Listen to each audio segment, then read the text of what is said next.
Buenos días, buenas tardes y buenas noches, dependiendo del lado de la latitud donde estén.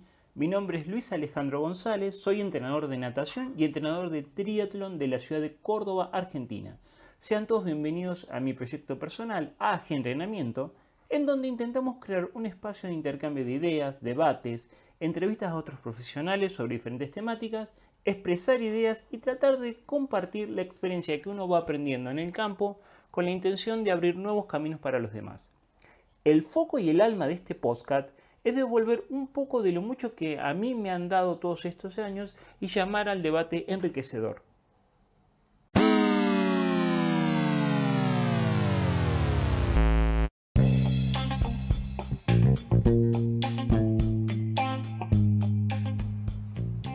En esta ocasión vamos a hablar con Martín de cómo prescribir intensidades del ejercicio para personas de un nivel muy inicial todavía. Todos nos encanta y nos maravillamos por encontrar diferentes nomenclaturas y zonas de entrenamiento y tiempos de ejecución y volúmenes sugeridos y rangos de intensidad, pero nos olvidamos de lo más simple de lo simple, que el alumno tiene que llevar, al alumno en realidad le tiene que llegar una información clara, precisa y sencilla de interpretar y sobre todo de realizar.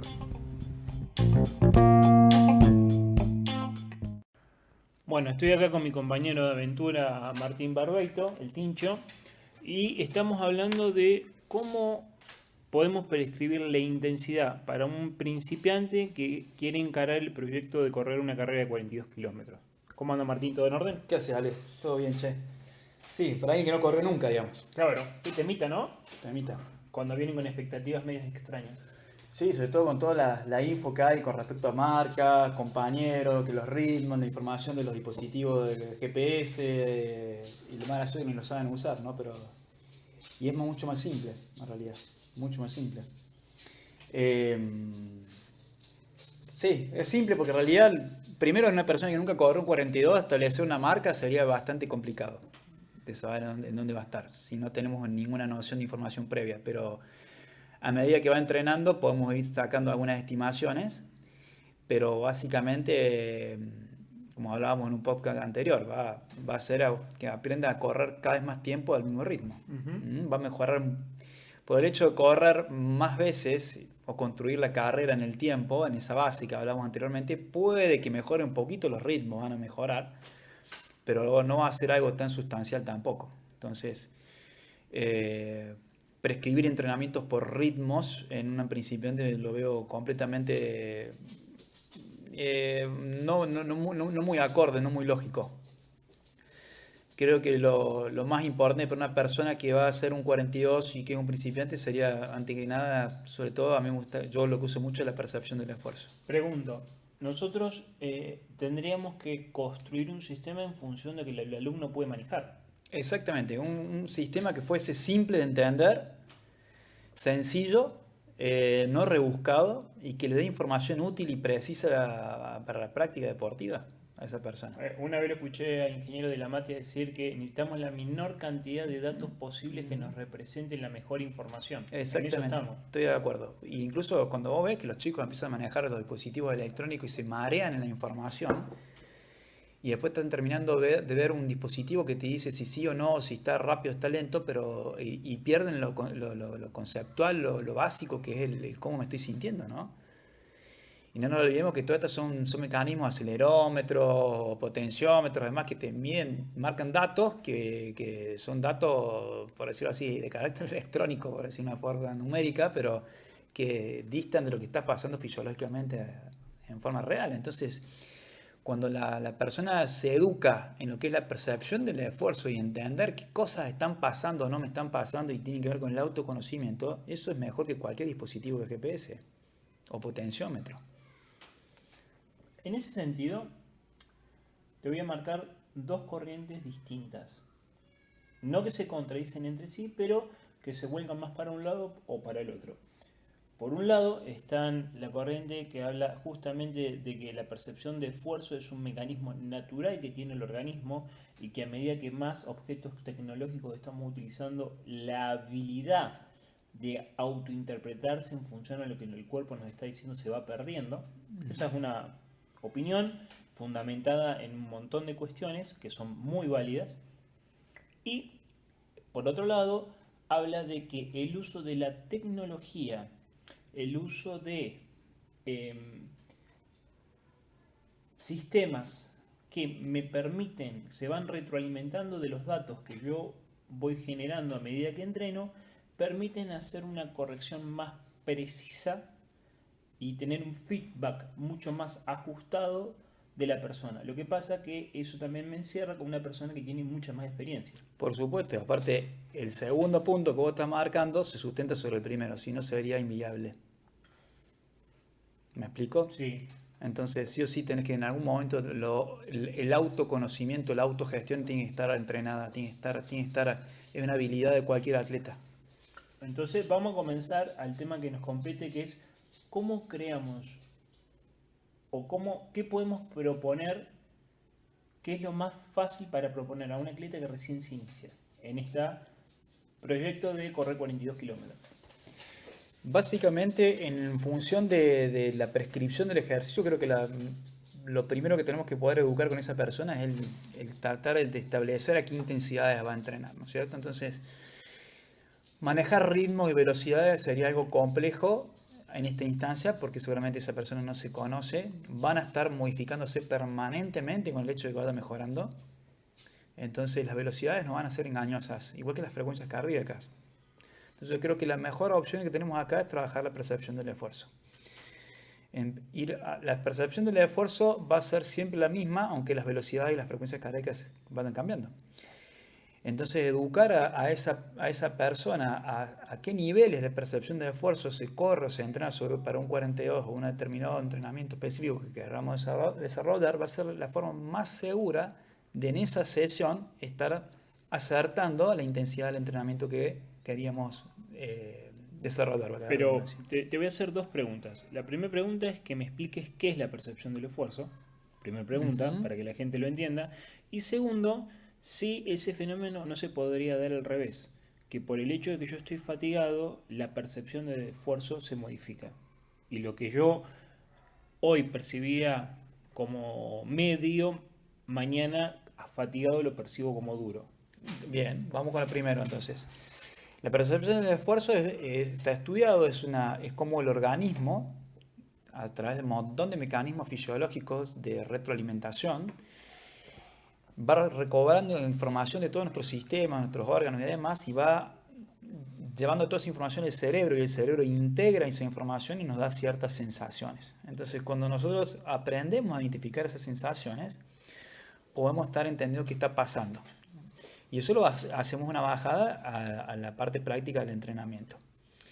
Entonces, eso está muy estudiado, está validado, se utilizan en la prescripción de los ejercicios de resistencia aeróbica y se usa incluso en el entrenamiento de la fuerza. Así que, y tiene una escala que se usa, es la de Borg, y otra es la de OmniRest, que se usa en la fuerza.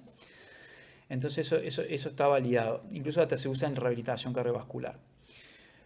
Con respecto a lo que vos me preguntabas, es ¿qué pasa si estoy fatigado? Bueno, es que justamente eso es lo bueno. Si yo un día estoy fatigado y mi percepción es más alta, quiere decir que ese día a lo mejor yo no estoy para hacer a lo mejor un ritmo que ocasionalmente hacía antes.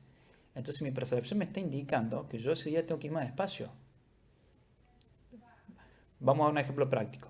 Yo tengo acostumbrado a entrenar normalmente a 5 minutos el 1000 cuando salgo a hacer un fondo. Sí. Bien, y me da una frecuencia cardíaca base de 150 latidos por minuto. Bien. Para ese ritmo. Bien, perfecto. La noche anterior no dormí, estoy deshidratado, me junté con unos amigos a comer un asado y estuve tomando un par de cervezas. Bien. Al otro día quiero salir a entrenar. Dormí mal, estoy un poco deshidratado porque tomé alcohol. Puede hacer que haga un poquito más de calor ese día. Entonces, en mi objetivo está que yo voy a salir a correr mi fondo a 5 minutos el 1000 porque la semana pasada los había corrido 5 minutos el 1000. Bien. Bien. Empiezo a correr a 5 minutos el 1000, como lo había planificado. Y empiezo a notar que mi percepción del esfuerzo es muy alta con respecto. Ya no estoy cómodo, estoy agitado, transpiro más, me empiezan a doler las piernas. Reviso la frecuencia cardíaca y está en 170. ¿Qué me está indicando eso? Que a lo que yo entrenaba la semana anterior, hoy estoy en otra zona de entrenamiento mucho más alta, por más que corra a 5 minutos el 1000. Entonces quiere decir que mi sistema biológico sabiamente me está diciendo que el entrenamiento que estoy haciendo este día no va a ser de la misma calidad del otro y que no me va a servir para desarrollar lo que estaba desarrollando el anterior, sino que está siendo más intenso. Entonces yo estoy entrando sobre una zona donde yo a lo mejor sé que no voy a poder tolerar un 42 si era en el caso de correr un 42. O es una zona que no era la que me había pedido el entrenador. Entonces en este caso, cuando los atletas saben entender estas cosas y se perciben estas cosas, es más seguro entrenar por la percepción del esfuerzo que por la marca. Porque estoy apuntando a lo que está pasando fisiológicamente dentro de ese organismo y no lo que me está diciendo una marca. Que esto sería distinto si fuera otro perfil de atleta que tiene otra historia deportiva y a lo mejor sí tiene que batir una marca. Así que eso sería otro planteamiento. Pero en este caso de un principiante, de una persona que va a hacer su primer 42, no tendría lógica guiarme por la marca, pero sí guiarme por la percepción. Yo he preguntado mucho, viste, yo soy bastante curioso, y muchos atletas que, por ejemplo, en la mitad de un Ironman o en la mitad de un medio Ironman se les apaga el reloj. Se les apagó, falló la batería, lo cargaron mal, se olvidaron de cargarlo, etcétera, etcétera. Entonces se van manejando por su percepción de esfuerzo y como no tienen un control emocional sobre la situación de competencia por poca experiencia o por alguna otra situación externa a la carrera que los afectó previamente o que los está afectando durante la carrera, aceleran y terminan no produciendo la marca que están buscando y en algunos casos antes llegaban a no terminar la carrera porque gastan todos los cartuchos en el parcial de ciclismo. Deduzco por lo que vos me estás contando o me estás explicando que se requiere de mucha experiencia y en situaciones de presión o de autopresión, por así decirlo, para poder dominar la percepción subjetiva de esfuerzo. Entonces la pregunta es si la percepción subjetiva de esfuerzo va con una educación, ¿sí?, de las emociones de la persona también, o debería ir con una educación de las emociones de la persona en situación de competencia para que esa percepción se vea lo menos alterada posible. Y totalmente, porque si vos decíamos antes que es el cerebro como integra, el cerebro no solamente integra todo lo que nuestros sistemas nos están avisando, muscular, esquelético, cardiovascular, respiratorio, sino también la parte emocional.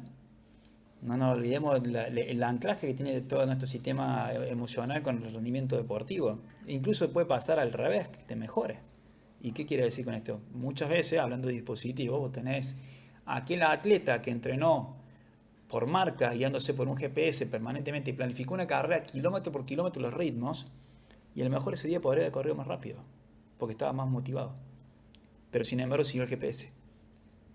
¿Me explico? Sí, siguió un plan de carrera. Siguió un plan de carrera. Entonces, hasta en eso que por ahí le puedo haber errado, como decís vos, en el parcial de bici, se fundió en la carrera, porque le erró por mucho, pero si vos tenías ese plus, a lo mejor que podías tener por la competencia, ese mínimo margen que lo tenías por estar motivado en una carrera, y por ahí lo aprovechaste también. Entonces, la percepción del esfuerzo en ese sentido sí tiene que estar educada, se hace durante todos los entrenamientos y uno tiene que acostumbrar a los alumnos, a los atletas a identificarlas, ¿no? Cuáles son esas sensaciones corporales que devuelven. Y por ahí, usando escalas análogas muy simples, visuales, ¿sí?, uno puede interpretar esto y le puede dar una asociación a la persona de qué pasa orgánicamente, cómo respiro, qué sensaciones musculares tengo, etcétera, etcétera, para que pueda darle un valor y poder saber dónde está. Incluso saber hasta qué tiempos puede durar en una prueba en esas sensaciones. Entonces, si tuviéramos que dar un resumen de cómo cuantificar la intensidad para un principiante, ¿qué podríamos decir? Que lo haga a través de la percepción del esfuerzo, primero, que va a tener que ver con el autoconocimiento. Esa percepción del esfuerzo va a ser mucho más objetiva que las marcas y las frecuencias cardíacas o zonas por frecuencias cardíacas, porque estas se van a ir modificando permanentemente a medida que vaya mejorando. Entonces, lo más fiable es que construya la percepción del esfuerzo. Bien, bien. Bueno, Tincho, gracias, como nada, siempre. dale. Clarito como siempre. Vamos, saludos.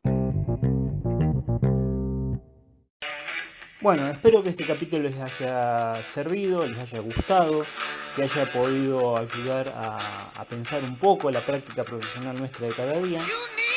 Cualquier duda, cualquier consulta, cualquier inquietud que tengan la pueden dejar en la descripción del podcast.